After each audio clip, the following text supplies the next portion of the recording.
Fala, rapaziada, seguinte, a cada dia que passa eu percebo que a galera do mercado financeiro, sejam analistas, a galera do sell side, que tem aí um puta de um conflito de interesse, é óbvio, mas também vocês, investidores, também traders, estão mais perdidos que cego em tiroteio com relação à guerra da Ucrânia. Vocês, por mais que eu e algumas poucas outras pessoas, normalmente essas não são de mercado financeiro, talvez por isso vocês não tenham acesso a essa informação, mas eu, por sorte, tenho toda essa história de mais de 40 anos estudando história militar, principalmente Primeira e Segunda Guerra, e de uns 30 anos para cá, a parte que mais vem me interessando é a parte geopolítica, porque afinal de contas são eles que provocam as guerras, não são os generais. Com a minha carreira no mercado financeiro, depois de 20 anos, no mercado financeiro, parece que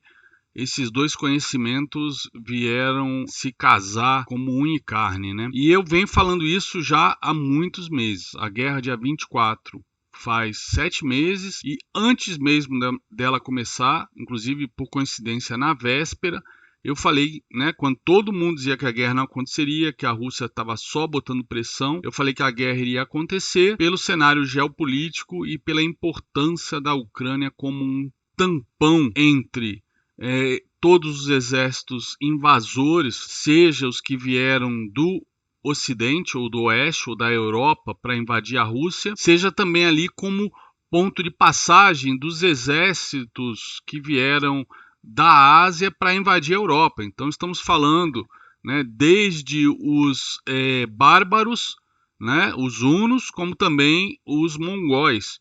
Então aquela região central ali é uma região extremamente importante em termos geopolíticos. E eu quero agora então bater um papo com vocês para mostrar, ver se vocês entendem a importância disso e se tornem antifrágeis diante de qualquer coisa que possa acontecer. O que vai acontecer? Putin ser assassinado num golpe interno e entrar um partido de oposição no lugar e selar a paz com o Ocidente?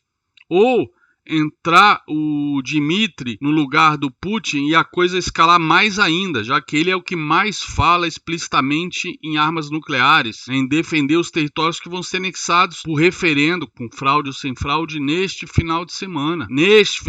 Hoje é quinta. Inclusive as coisas estão indo muito rápido. O Putin fez o decreto-lei para a mobilização de 300 mil reservistas na terça e hoje, quinta-feira, eles já estavam embarcando para o fronte. Tem vários vídeos aí de famílias chorando com esses soldados e oficiais que já prestaram serviço embarcando em ônibus para o fronte. Ontem mesmo, a Rússia, no caso Vladimir Putin, decretou uma lei proibindo qualquer homem entre 18 e 65 anos de sair da Rússia, comprar passagem de avião, trem, o que for para sair da Rússia. Hoje, quase 1.500 pessoas, se já não foram mais, da última vez que eu acompanhei isso, foram presas por conta de protestos, por conta de pessoas amadas, pessoas da família embarcando para a guerra. Então, é importante a gente perceber que quando a gente mistura mercado financeiro com geopolítica, tem que dar o peso correto para cada disciplina. Geopolítica é muito mais importante que mercado financeiro. Geopolítica é muito mais importante que inflação. Geopolítica é muito mais importante que bolsa caindo. Geopolítica é muito mais importante que pessoas passando frio no inverno. É muito mais importante. Geopolítica, normalmente, a gente está falando de sobrevivência de um país ou de um império. E nesse caso, a gente está vendo claramente o confronto direto, pela primeira vez, entre o Império Americano, que substituiu o Império Inglês depois da Primeira Guerra Mundial, por uma tentativa de um império, de uma aliança multipolar entre China, Rússia, Irã, Coreia do Norte, enfim, todos os que vêm se confrontando contra os Estados Unidos nas últimas décadas. Pois bem, e os Estados Unidos sabe disso. Eu vi um monte de gente falando, porra, o Biden tá maluco, passou um navio no Estreito de Taiwan, entre a China e Taiwan. Cara, o Biden, os think tankers, o Pentágono, a CIA, o FBI, o policial lá de Nova York, enfim, do nível mais alto ao mais baixo, sabe que estamos falando da sobrevivência do Império Americano, que a China, né, o Xi Jinping deixou muito claro que quer suplantar até 2049. Todo esse cenário que a gente está vendo, e eu venho falando isso desde janeiro, fevereiro, depois que a guerra começou, é um cenário que eu não tenho resposta para dizer o que vai acontecer. As minhas duas alternativas eram um golpe, né, interno, como tentaram fazer com Hitler na Alemanha nazista por várias vezes na Segunda Guerra Mundial, uma tentativa de assassinato do Putin, que semana passada, não sei se foi fake ou não, já tentaram. Né, os políticos mesmo, depois dessa tentativa de assassinato do Putin, estão pedindo, né, estão tendo coragem de vir a público pedir aí que o Putin saia, né, do poder. Inclusive alguns falando de julgamento por traição, por ter jogado a Rússia numa nova Guerra Fria. 12 oligarcas que vinham sustentando o Putin, inclusive financeiramente e vice-versa, há 20 anos, foram assassinados, mas entre aspas, né, suicidados, né, de acordo com a imprensa russa. Então a coisa está numa situação de sinuca de bico. O Ocidente não vai ceder. Os Estados Unidos não vai ceder, até porque a guerra está bem longe dos Estados Unidos. É claro que um uso de uma arma nuclear hipersônica da Rússia, né, afetaria os Estados Unidos, mas a hora que isso acontecer é o fim da Rússia. Então seria um ato deslocado do Putin, mas que também não podemos descartar. O segundo cenário seria o Putin usar uma arma nuclear tática, que não tem nada a ver com arma nuclear estratégica, daquelas que você lança um míssil em cima de uma cidade densamente povoada, uma região industrial e oblitera completamente aquela região, mas uma arma nuclear tática que pode ser de um potencial, né, destrutivo, inclusive muito menor que Hiroshima, que você pode jogar numa determinada localidade onde tem um exército reunido, né, em campo aberto, ou numa cidade que já foi completamente abandonada por conta de bombardeios, ataques, etc., e existe lá uma forte resistência. Uma arma tática, apesar de ter um baixo poder ofensivo, destrutivo, seria uma quebra de protocolo, de paradigma, né? Uma quebra de tabu desde Hiroshima e Nagasaki, que levaria todo mundo a sentar para conversar. Apesar do que um ataque desse tipo, obviamente, seria retaliado de alguma maneira, nas mesmas proporções, pela OTAN. Mas a OTAN, Ocidente e principalmente Estados Unidos não vão ceder, porque não está em jogo só a Ucrânia. Está em jogo o domínio, né, do Ocidente pelos Estados Unidos e também a influência global dos Estados Unidos, através das suas várias frotas espalhadas pelo mundo, Índico, Pacífico, Atlântico, etc., que fazem com que os Estados Unidos esteja praticamente em todos os lugares do globo, sem ter colônia em nenhum lugar, mas tem um pedacinho dos Estados Unidos em cada local, como por exemplo o navio que passou ontem lá no Estreito de Taiwan. A coisa também está muito tensa, apesar de ninguém estar olhando ali no Índico e no Pacífico, principalmente se vocês acompanharem o noticiário australiano, vocês vão perceber isso. Na verdade, a Austrália e a China já vêm se estranhando há mais de 2 anos, com impactos aí nas importações e exportações, né, de carvão e de minério de ferro para a China, entre a Austrália e China, porque a Austrália está bem ali, né, bem ali embaixo, e tem todo um histórico por trás, por exemplo, da militarização e do Império Japonês ali naquela região, que a Austrália lembra muito bem, e que a China está indo pelos mesmos caminhos, como está sendo a Rússia agora com a Ucrânia, comparativamente com a Alemanha nazista. Eu tenho falado, é a minha opinião, não sei se eu vou ser endossado por vocês, mas de que a conquista da Crimeia em 2014 foi equivalente à conquista da Tchecoslováquia em 1938 pela Alemanha nazista. Inicialmente o Hitler ele queria só os Sudetos da Tchecoslováquia por ser de língua alemã, ter etnia alemã. O Chamberlain, que era um político bem idoso, né? Assim como a maior parte dos políticos europeus na época, com a memória muito recente da Primeira Guerra Mundial, acharam por bem ceder, acreditando que aquilo ali saciaria o Hitler, até porque o Hitler assinou no papel de pão que o Chamberlain sacudiu quando posou em Londres, que tinha um acordo com Hitler de que acabaria ali as pretensões territoriais. Em 1939 a gente viu a Polônia ser invadida, em 1940 Países Baixos e França, e em 1941 a União Soviética. Geopolítica é isso.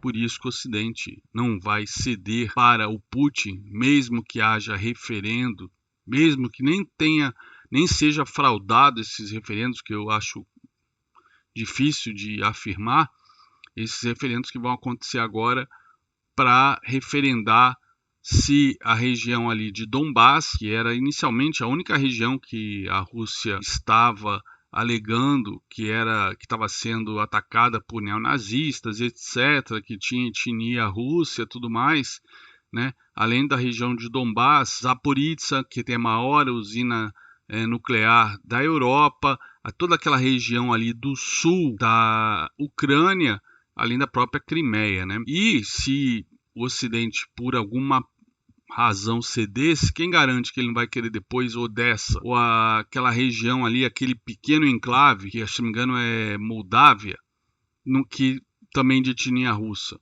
ou até mesmo os países bálticos, Polônia, né? Tudo já foi um dia território do Império Russo. A gente tem que lembrar, eu tenho falado isso sempre, que o Império Russo, 85% dele vive na Europa, né, dos habitantes. O Império Russo, ou a Rússia, é um país, apesar das dimensões continentais que vão até o outro lado da Ásia, toda aquela região siberiana, até o Mar do Japão, Vladivostok, né? Quem jogou War aí quando era criança, no caso os mais velhos, né, com 40 anos ou mais, vai lembrar de Vladivostok. 85% da população russa mora na Europa. E no século XVIII, depois que Pedro o Grande fez uma transformação na política, né, Rússia se inseriu no contexto político europeu e foi considerado um dos grandes impérios europeus aí no século XVIII e XIX, né? Inclusive aí nas guerras napoleônicas, sempre envolvido aí nas alianças de coalizão com o Império Austro-Húngaro, Inglaterra, etc. Então a OTAN e o Ocidente erraram feio aí depois da queda da União Soviética,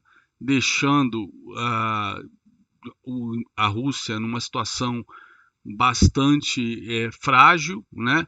De certa maneira bem humilhante, que levou à ascensão do Putin. Mas esses erros é passado, não tem como consertar. O problema é que agora não se pode, né, o Ocidente permitir que a Rússia saia vitoriosa. Então, é isso que vocês que atuam no mercado financeiro, fazem investimentos, têm que lembrar todos os dias. Não importa frio, mas a população com frio vai ficar impopular, os governos da Alemanha, da França, e esses governos vão cair. Acho muito difícil, se não for impossível, se eles caírem, quem entrar no lugar ceder. Por mais que tenha até um discurso eleitoral de que vai buscar paz, ninguém vai dar paz para a Rússia, porque é uma ditadura.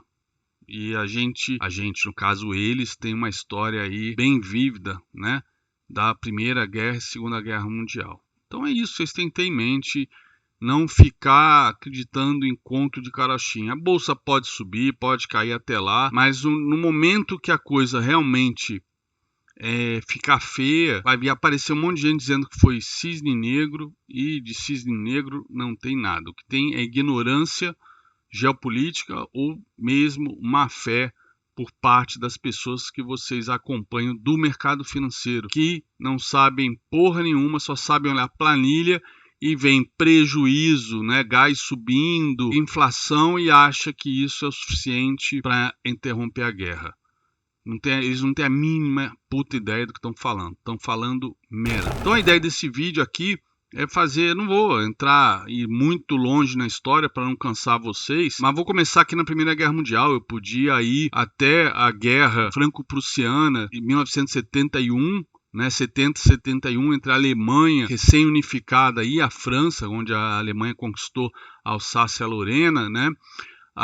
contar todo o contexto aí de corrida armamentista da Alemanha com a Inglaterra, que levou à Primeira Guerra Mundial, aquelas alianças que levaram à Primeira Guerra Mundial, porque a Alemanha, justamente por ter sido unificada, né, ter virado um Estado somente no final do século XIX, né, não tinham colônias, né, na África, na Ásia, como os países ibéricos e a França e a Inglaterra. Por isso queria também, houve um neo-imperialismo nessa virada de século XIX para século XX, né, e para isso a Alemanha criou uma frota naval para fazer frente à Inglaterra, que era o império dominante, não aceitou isso em hipótese alguma, e daí veio a Primeira Guerra Mundial, uma série de alianças e depois efeito dominó, né, conforme houve o assassinato do arquiduque Francisco Ferdinando do Império Austro-Húngaro, né? O Império Austro-Húngaro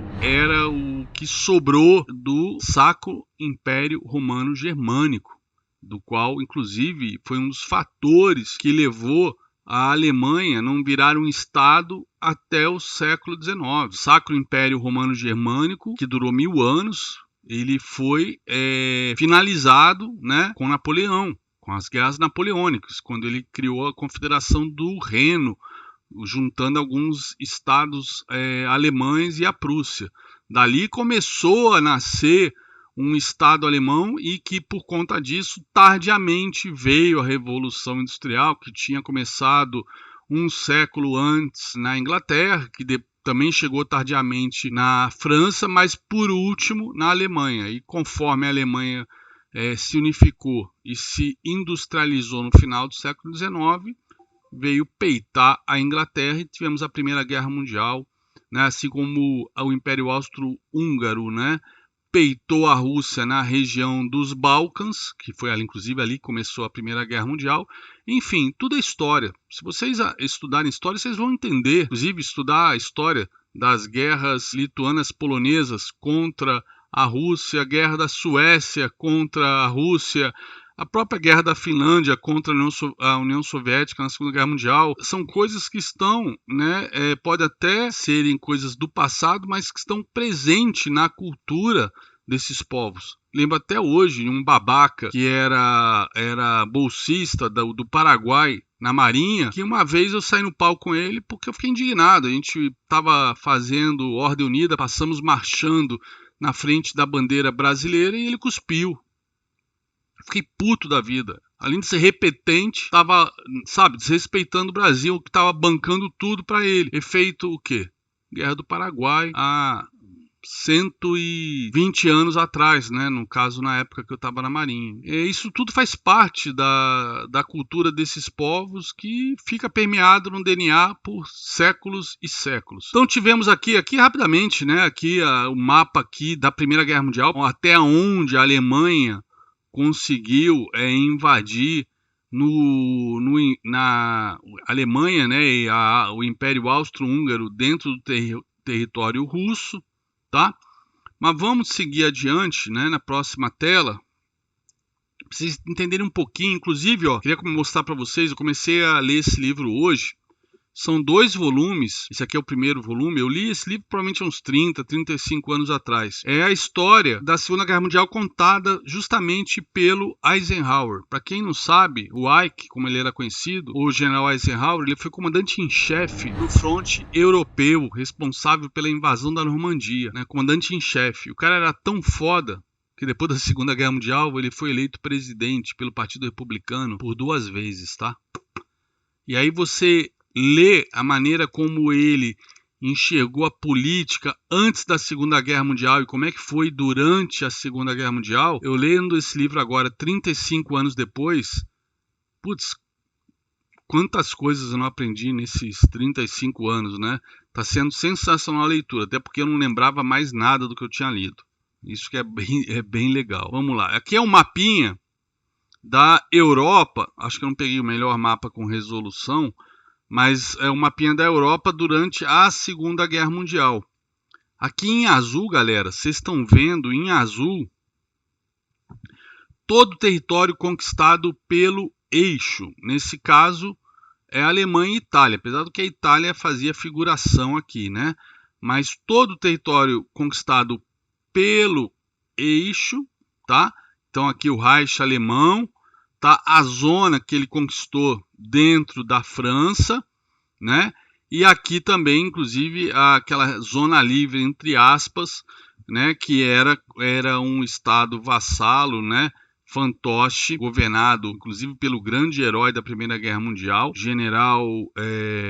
me deu branco agora, gente. Realmente minha memória não tá das melhores já há muitos meses, desde da Ômicron em janeiro, tá? Peço desculpas. Mas foi um grande herói, né? Um general, herói na Primeira Guerra Mundial na França, que ficou responsável como presidente, depois foi julgado até por traição e só não recebeu a pena de morte porque acabou sendo perdoado porque ele era extremamente velhinho, né? Mas enfim, tá aqui. Toda a região conquistada pela Alemanha nazista. Reparem que, por exemplo, a Alemanha nazista não atacou a Suécia. Por que não atacou a Suécia? E atacou a Noruega? Justamente para liberar essa passagem aqui do Báltico, né? Entre a Dinamarca e a Noruega, deixar esse território aqui livre, né? Mas enfim, isso aqui é geopolítica, e aí a Alemanha foi atrás do tal espaço vital aqui, justamente na União Soviética. E vejam aqui, né? Para a Alemanha invadir a União Soviética, precisou passar pela Ucrânia, até porque que realmente a Alemanha queria da União Soviética era chegar no Cáucaso para controlar, assim como também na Romênia, né, dominar aqui essa região petrolífera, né, da União Soviética. Beleza? Então, a passagem pela Ucrânia era fundamental. E o ataque a Moscou também por ser a capital, né? Hitler cometeu um erro aqui, faltando poucas centenas de quilômetros para chegar em Moscou. Ele encasquetou que tinha que conquistar Stalingrado, porque era o nome do Stalin, né? Era o seu arquirrival, inimigo comunista, e que era mais importante que Moscou, que era a capital da União Soviética, que talvez levasse a União Soviética ao armistício.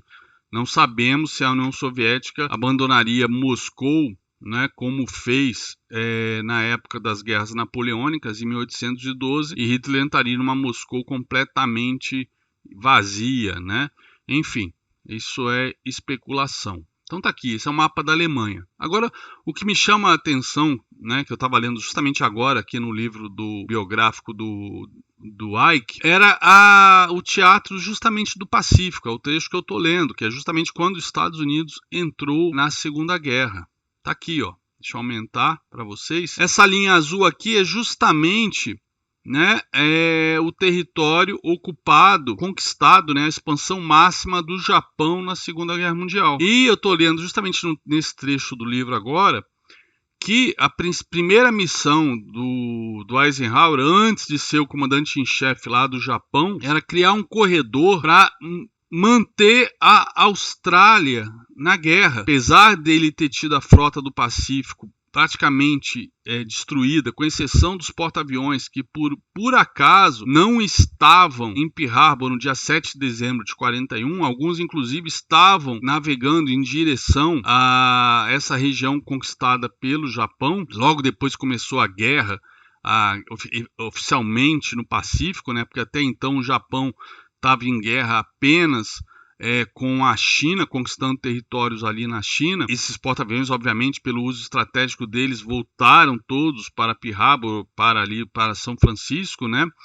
Mas o Eisenhower e também o general Marshall, que já vinha há 2 anos tentando conscientizar as Forças Armadas e o Congresso americano de que a guerra era inevitável, guerra essa que tinha começado na Europa, uma das primeiras coisas que o Eisenhower junto com o Marshall fizeram foi mandar tropas para a Austrália para defender as Filipinas, que foram conquistadas, né? Elas eram território dos Estados Unidos, né, na época, como Porto Rico, e elas iam se tornar independentes em 1946, mas nessa época elas eram americanas. Haviam tropas americanas aqui, inclusive o general Douglas MacArthur, ele tinha um plano, inclusive que por 3 anos o próprio general Eisenhower participou, na época ainda como coronel, de treinamento de 300 mil né, ao longo de 10 anos, filipinos e americanos, a Filipinas poder ficar independente em termos militares, em termos de segurança,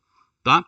Então, a Filipinas era fato que todos sabiam que ela seria derrubada, conquistada aí pelos japoneses. Inclusive, o próprio presidente das Filipinas tentou, né, uma negociação com o Japão e com os Estados Unidos para que as Filipinas fossem consideradas cidade aberta, né, ou um país neutro, que os Estados Unidos não aceitou porque isso mostraria fraqueza para o Japão.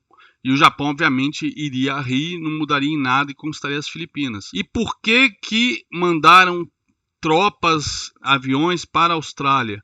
Para daqui tentar defender, né, as Índias Holandesas, as Filipinas, para justamente passar mensagem para os aliados, né, para os aliados ou países parceiros, que os Estados Unidos não os estava abandonando. Então, a Austrália seria o ponto, né, de contra-ataque, né, de defesa dos Estados Unidos nesse início de guerra. Mas o mais interessante é que, assim que a guerra foi declarada entre Estados Unidos e Japão, e por tabela Estados Unidos e a Alemanha declarando guerra contra o Japão, está aqui um mapa global da Segunda Guerra Mundial, Estados Unidos definiu que a sua principal estratégia agora era atacar a Europa, fazer uma invasão da Europa e vencer primeiro na Europa. Em paralelo, continuaria, né, atacando no Japão. E por que isso? Vejam aqui em laranja a região conquistada pelo Japão. Veja aqui em cinza a região conquistada pela Alemanha. Seria muito mais difícil para os Estados Unidos se derrotasse primeiro o Japão no Pacífico e depois fosse atacar a Europa, porque provavelmente seria o Império Alemão que teria que ser invadido, a Inglaterra e a União Soviética já teriam sido derrotadas, provavelmente derrotadas. A União Soviética, apesar de ter tido o país com o maior número de baixas humanas, os Estados Unidos que municiou, equipou nos primeiros anos a União Soviética, com material, suprimentos, etc. Né? Dezenas e dezenas de navios americanos eram afundados mensalmente nesse trânsito entre os Estados Unidos e pelo Atlântico Norte até chegar nos portos, né, que ainda estavam em poder da União Soviética, aqui bem no Mar Ártico, tá? Bem nessa região complicada, inclusive, de navegar. Então, os Estados Unidos, né, junto com já fez logo no início, já em dezembro, né, dezembro de 41 e janeiro de 42, já definiram junto com a Inglaterra e a Rússia um plano estratégico de atacar primeiro a Europa, enquanto continuaria aqui se defendendo na região aqui do Japão, tá? Na região do Pacífico aqui. De novo, por que ele atacou primeiro a Europa, né? Atacou primeiro a Alemanha, que declarou guerra, logo que o Japão declarou guerra aos Estados Unidos em 7 de dezembro, por que ele deu prioridade aqui e não no Japão, que foi justamente quem o atacou? Justamente como eu falei, se aqui ele não entrasse com todo o seu poder industrial e também humano, seria muito mais difícil depois recuperar a Europa, né? Com a Inglaterra e a União Soviética provavelmente derrotadas. E enquanto ele estivesse atacando aqui, o fato da Alemanha estar chegando no Cáucaso, aí vem a questão geopolítica, né? Entrou pela Ucrânia, etc. Qual era a estratégia da Alemanha nazista? Ocupar o Cáucaso e, através da África do Norte, chegar no Oriente Médio, uma região riquíssima em petróleo. E Estados Unidos mandou também tropas e também força aérea aqui para a Índia, por quê? Imagina se a Alemanha nazista consegue vencer, consegue derrotar os aliados no Oriente Médio, o Japão consegue invadir a Índia. Imagina se eles fecham, se eles completam esse cerco e se encontram aqui no meio do caminho. Em termos geopolíticos, eles tinham que derrotar primeiro a Europa. E por onde começaram? Desembarcando primeiro na África do Norte, para impedir que as forças do eixo, né, os alemães, os Afrika Korps, porque a Itália estava apanhando feio aqui, então a Alemanha mandou o Afrika Korps para cá, do general Ivan Rommel, para impedir que eles chegassem até o Oriente Médio e conquistassem o Oriente Médio. Detalhe, né? Com isso, o Mediterrâneo, que estava fechado, completamente em guerra, né? Imagina, se ele conquista a África do Norte, o Mediterrâneo ficava livre, né? Era só mandar os navios alemães mercantes, enfim, passarem pelo Suez para chegar na Índia, no Japão, etc. Seja navios mercantes ou navios de guerra, não importa. Então aqui era uma região estratégica. Então olha a importância da geopolítica, de geografia, tá? Eles invadiram primeiro a África do Norte, não só para derrotar os alemães aqui e impedir que eles conquistassem o Oriente Médio, que era o principal fornecedor de petróleo para a Inglaterra, como também daqui lançar o ataque contra a Itália e subir até a Alemanha, que depois, em paralelo, houve a invasão da Normandia para chegar até a Alemanha. Inclusive que Churchill foi contra, ele era a favor, ele tinha as memórias péssimas da tentativa da invasão da Turquia, onde ele perdeu na Primeira Guerra Mundial em Galípoli. Ele foi contra a invasão da Normandia e ele achava que a Alemanha tinha que ser atacada pela Itália, né, e subir pela Itália, pelos Alpes, até chegar a Berlim. E aí acabou que foram 3 frentes, a frente italiana, a frente francesa aqui depois da Normandia e os russos vindo pelo leste. Enfim, isso é geopolítica. Então é isso que qualquer líder está pensando agora. Do Putin ao Biden, ao Macron, primeiro-ministro lá, acho que é Olaf, da Alemanha, e ao líder da OTAN. Essa guerra não pode ser perdida para a Rússia. Até porque, né, a China está com estratégia aí muito clara de dominância de todo o Índico e Pacífico, né, em termos geopolíticos, financeiros, econômicos, né, que a própria Austrália já vem se rebelando e parece que agora os Estados Unidos também, tardiamente, né, depois do Putin, apesar de todo mundo achar que o Putin foi o máximo como presidente, eu sempre falei, desde aquela época, aquela política de America First foi a maior cagada que podia ter sido feita. Ele rompeu acordos, ele fragilizou a OTAN, ele rompeu acordos no Pacífico, que estão sendo retomados pelo Biden. Então vocês têm que pensar o seguinte, parar também com essa porra dessa dicotomia babaca que tem aqui no Brasil, de esquerda e direita, que vocês transferem para os Estados Unidos e falam, o Biden de esquerda é comunista.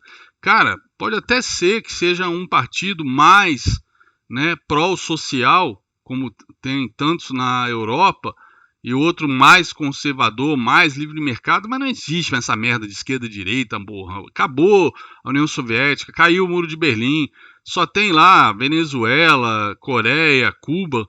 Esquece, cara. Esquerda e direita é coisa de jacobino e girondino de Revolução Francesa, meu. Acabou. É capitalismo, um viés um pouco mais social, outro menos. E aí cabe a todo mundo botar a mão na cabeça e saber em que situação que realmente um país capitalista com grana tem que lembrar dos favorecidos ou não. Não tem essa porra. Você acha que os Estados Unidos um dia vai ser comunista, socialista? Porra. É a mesma coisa que falar que um dia Israel vai ter terreiro de Umbanda em Jerusalém. Porra. Cara... Pare e pensa antes de falar besteira, que isso acaba de alguma maneira influenciando o racional de todos vocês com relação a investimentos. E falando aqui agora, né, do cenário que a gente vive hoje, está aqui, ó. Essa aqui era a região do Pacto de Varsóvia, em vermelho, com preto, tá? Veja os territórios que já viraram OTAN. Aqui é aquele enclave da Rússia desde a Segunda Guerra Mundial, tá? Que a Rússia tem acesso ao mar por aqui, que agora recentemente até a Bielorrússia, né, essa parte branca aqui é aliada da Rússia, vassala da Rússia, então a Rússia chegava até esse enclave, né, passando pela Bielorrússia, mas também passando aqui pela Lituânia, e recentemente a Lituânia até proibiu o acesso rodoviário e ferroviário por aqui, mas depois voltou atrás, porque realmente estava esticando a corda, tá? Mas está aqui a Ucrânia no meio do caminho. E aqui, ó, em vermelho, a Rússia já tomou a Crimeia, já ocupou todo o leste da Ucrânia e todo o sul aqui da Ucrânia, com exceção dessa pontinha aqui, onde fica a Odessa.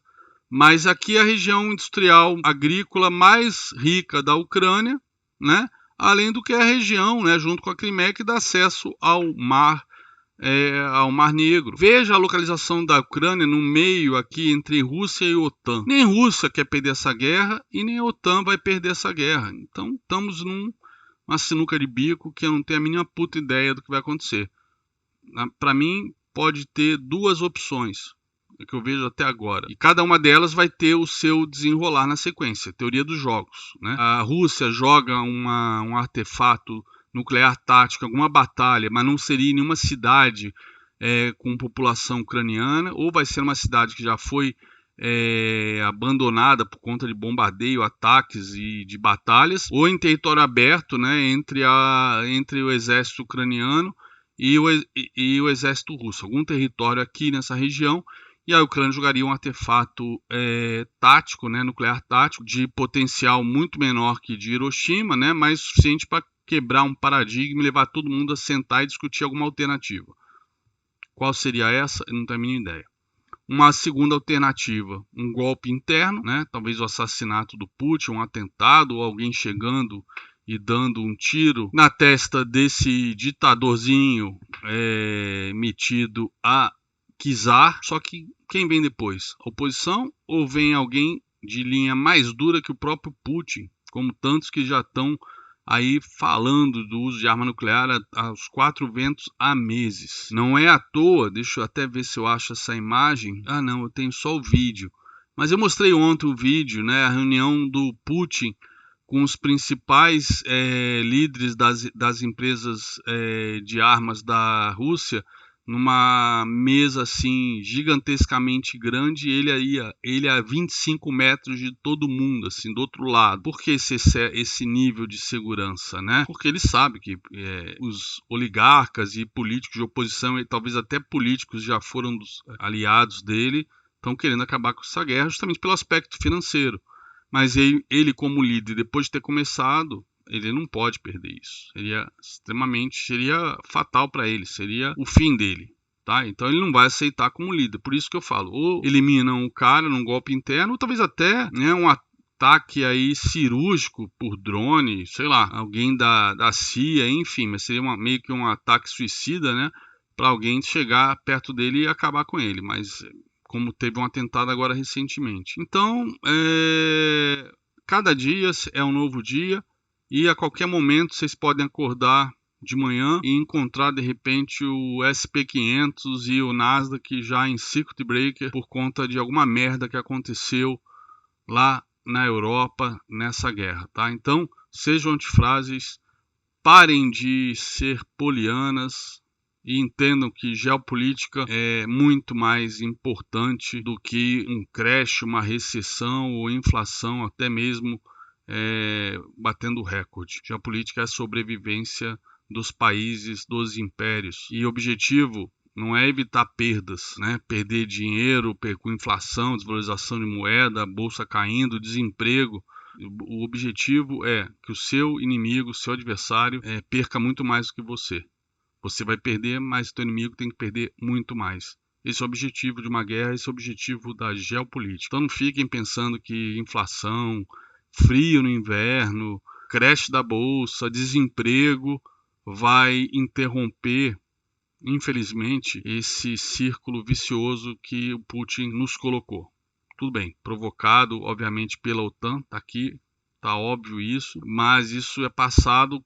O presente o Putin nos colocou nessa sinuca, ele se colocou nessa sinuca e a gente não tem a mínima ideia de onde isso vai parar. Boa sorte para todos vocês, fiquem com Deus. Deus abençoe nosso planetinha Terra onde todos nós vivemos. Abraços, galera.